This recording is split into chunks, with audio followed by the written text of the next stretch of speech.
gets some of the language that some of the language and concepts are just confusing. I mean, the government definitely prints money, and it definitely lends that money, which is why the government definitely prints money, and then it lends that money by selling bonds.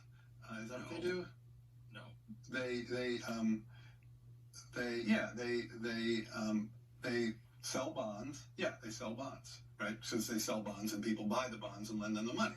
Yeah. So a lot of times, at least to my ear with MMT, the language and the concepts can be kind of unnecessarily confusing, but there is no question that the government prints money and then it uses that money to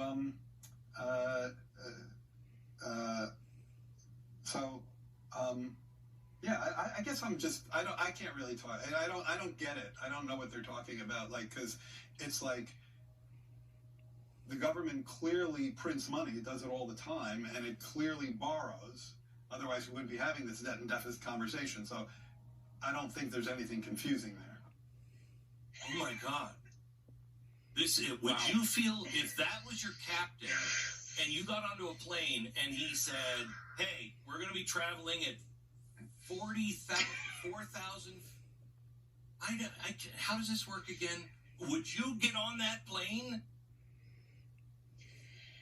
Okay, so I'm going to be generous here first, Glenn, and then I'm going to be not so generous. Yeah. The first generous thing I will say is that we've all been in the media for a very long time, you longer than me, and we've all had days that are somewhat like this where, we know something really well and we just can't get it out. So I'm going to, it could be today for me. There have been a few times when I just have made absolutely no sense on something that I know very well. So it does happen.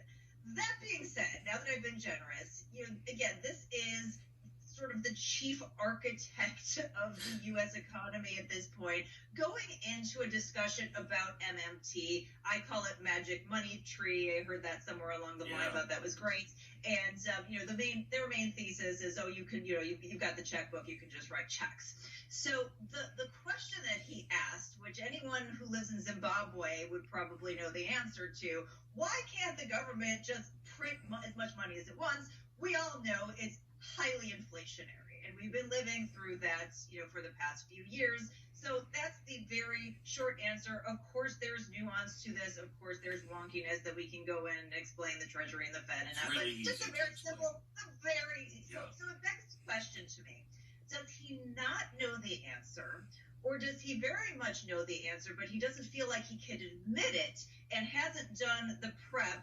Which again, these are politicians and politician mouthpieces. They should be able to kind of talk around it. That's what they do all the time. And I think the answer is that they are just entirely decoupled from reality, so they don't care.